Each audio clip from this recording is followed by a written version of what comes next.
Half a Moon In, Chapter 6. It was late afternoon when Aaron awoke. Hooves clattered outside, and he pricked up his ears at the sound of voices below. The guests had begun to arrive. Immediately he thought of dashing outside and taking off on a horse, and then he remembered his feet. They were puffy and red and striped from the lashing, and they felt swollen to twice their size. Gently, he placed them on the floor, gradually shifted his weight onto them, and slowly hobbled toward the window. All of a sudden there came a booming up the stairs, and Miss Grackle burst in through the door. "Back to your chores now, quick, boy!" She grabbed hold of his wrist and yanked him down the long flight of stairs, Aaron howling inside with pain. "To the fire with you, boy, and put some more blood in its veins. Let me hear it spit like a cat and curse like a drunkard, and be brisk about it." She hauled him, stumbling behind her, across the room, threw him down before the hearth, and stirred the pot of soup hanging over the grate.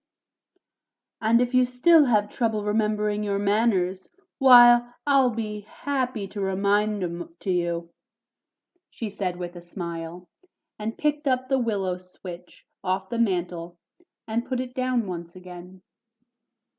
Slowly, Aaron built up the fire.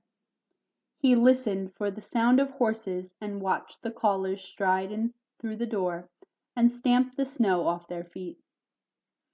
"Welcome, me fine gentlemen," Miss Grackle called out. "Inside with you, me worthies, and thaw out your bones, and there's hot soup and dumplings waiting for you as well." She brought out 6 loaves of bread she'd baked while Aaron was asleep, distributed them around the tables, and continued bustling about, collecting her fees, bringing out the dishes, stirring the soup. "Up now, boy," she hissed into Aaron's ear, "and serve the gentlemen their soup." Aaron rose slowly to his feet, ladled out the soup, and painfully made his way about the room, setting the bowls in front of the guests. He looked into their faces but recognized no one, and when all the callers had received their soup, Miss Grackle sat him down beside her, apart from the others. "Just look at 'em," she muttered, indicating the guests. "A pack of beggars and rascals, wouldn't you say, Sam?" Aaron nodded his head. "Aye, lad, that's the most of 'em for certain, and too poor to be worth the bother of plucking their purses. But that ain't the whole of 'em, lad. Nay, boy, there's more to 'em than that, and I'll take you into me confidence, I will, and tell you a secret." Her eyes grew wide and excited. Her voice dropped down to a whisper. "There's men of wealth sitting before us, Sam. Men that live in great manors, with more rooms than you can count, with flocks of servants scurrying about 'em like mice. Aye, lad, could be there's noble blood among 'em tonight, lords and earls and dukes as well." Aaron peered at the guests in amazement. They dribbled soup down their chins and onto their chests, each man guarding his bowl like a dog with a bone. Could these be the manners of dukes and earls? Naturally, they're dressed up like kings when they're home in their castles, but when they have to go traveling from one place to another, why, they get up in rags like these ones here, lest the thieves and scoundrels cluster about 'em like flies. Me own sharp-witted mother reasoned it out herself, and spent the whole of her life just waiting to snare such a one. Oh, they're a crafty lot, they are, but I've got me a trick for sniffing 'em out. And you can help me with it too, me little nuthatch. Now, get some food into you, boy, and mind you stay clear of the dumplings." Aaron moved his feet slowly across the room to the fireplace, ladled out a bowlful of soup, and sat down by himself near the fire. He wondered why she'd ordered him to keep away from the dumplings, but before he could begin eating, one of the guests called out for more, and Miss Grackle commanded him to fill the man's bowl. "Me compliments on the soup," the man said to Miss Grackle. "Sturdiest soup I ever come across." Miss Grackle put a dainty smile on her face. "Too kind, sir, too kind. And to give you the truth of the matter, any praise for the food belongs to the boy there." Aaron turned and looked at her in surprise. What had he done besides peel the potatoes? He brought the man his steaming bowl and sat himself down to his own, stirring it slowly to let it cool, puzzling over Miss Grackle's remark.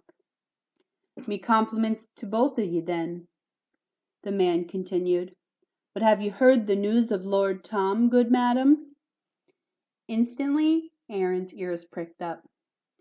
"Escaped out of prison, he did, so they say. Burst the chains round his arms as though they were thread, and gnawed through the chains on his feet with his teeth. Run off back to the woods, they say, and a tidy reward waiting for any that knows where he is." Aaron's eyes bulged with terror, but Miss Grackle looked perfectly calm.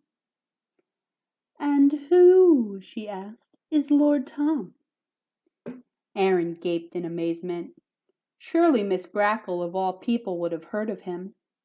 And suddenly he began trembling inside at the thought he'd strayed so far from home as to find himself in a land where Lord Tom's terrible deeds were unknown. "The fellow's a highwayman, madam," the caller replied. "Hunts his prey down in Bingham Woods, with a long-barreled pistol and a temper as short as your little finger." Miss Grackle remained unimpressed. "The woods are plenty full of brigands as it is," she declared. "Can't see that one more is worth troubling about." She walked to the hearth and ladled herself out a bowlful of soup. "Aye, he'll have plenty of company among the trees, I warrant, and ought to feel himself right at home." She gave the soup a stir, picked up her bowl, and carried it over to the far end of the room.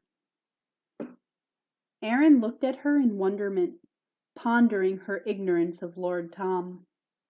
At last his soup had cooled, and Aaron sampled a mouthful, and spit it back out as quick as he could.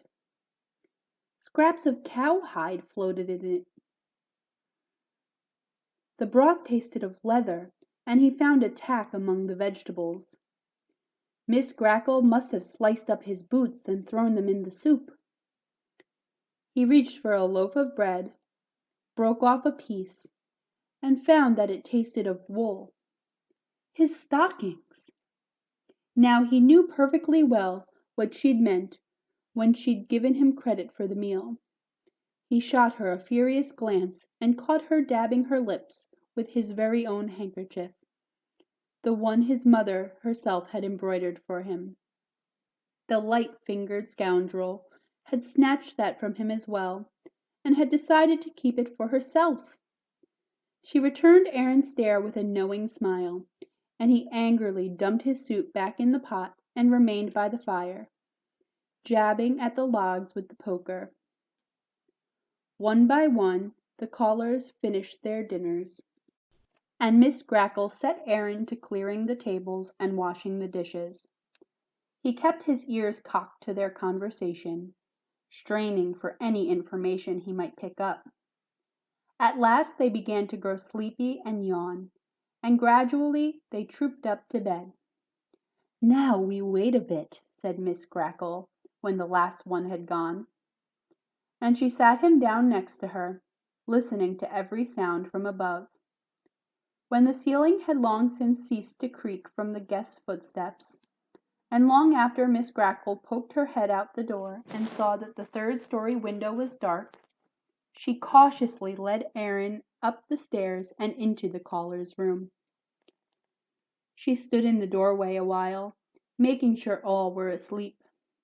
Then she stepped inside, pulling Aaron behind her, and drew a chair up to one of the beds. He watched in amazement as she bent over the face of the man who'd so enjoyed the soup, carefully took hold of his eyelid, slowly peeled it back, and there, lit up in the darkness, was the man's dream. Aye, Sam, it's the dumplings that put the light in their visions and keep 'em sleeping deep as dead men as well. Me own special recipe, it is, and a handy one at that. Oh, for they may look like beggars when they walk through the door, but when a duke dreams of home, lad, he'll be wearing silken robes and rubies on his fingers, and eating roast goose and not gruel.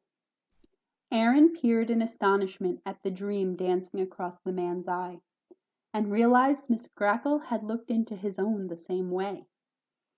"And if you find us any royalty," Miss Grackle continued, "we won't even bother with lifting his purse, but take him prisoner instead, and ransom him back for a wagon load of gold.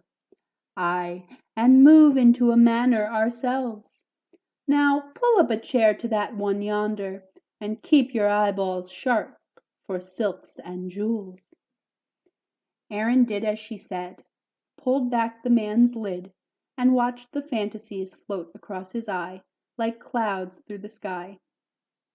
Perhaps one of the guests had seen his mother in Craftsbury, or passed her somewhere along the road. Perhaps she'd turn up in the background of a dream.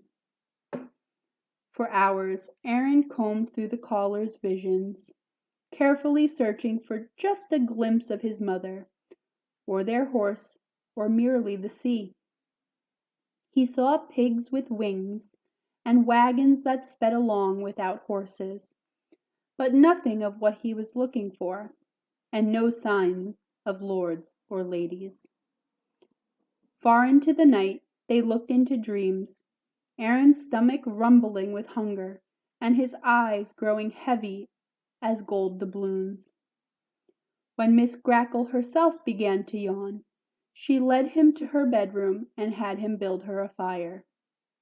Then she marched him down the hall to his own room, where he dropped straight into sleep before she could turn the key in the lock.